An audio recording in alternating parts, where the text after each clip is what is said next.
Dito na po tayo sa part 3 ng ating video kasi marami din nag-inquire na ma-apply at saka nagtatanong kung pwede ba lagyan natin ng mga EP, outdoor antenna or mga Wi-Fi extender ang ginawa nating PISO Wi-Fi VENDO na naka-promo. Ito po yung Wi-Fi name ng ating Wi-Fi extender nakakonect sa ating VENDO. Pati din ito na Compass EW85. Magkaiba po yung Wi-Fi name ng bawat antenna. Ito naman TP-Link AEP225.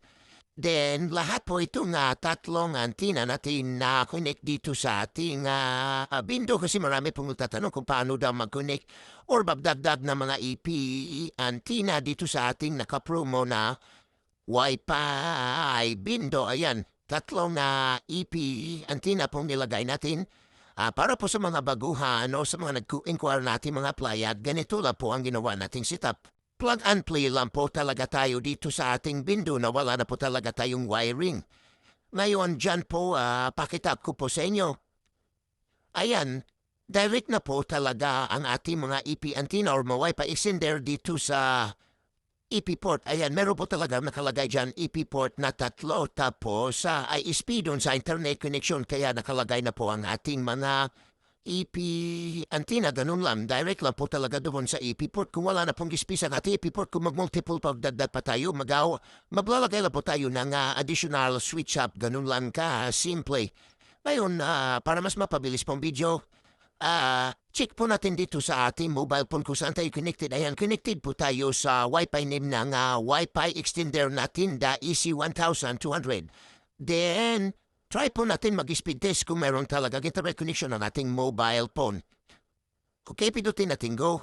Ayan, meron na po nating speed test. Ibig sabihin na working na po nating internet connection dito tayo connected sa Wi-Fi extender. Kaya, ayan po, nakukuha natin download 6.25 at saka yung upload. Check mo natin kung saan tayo connected.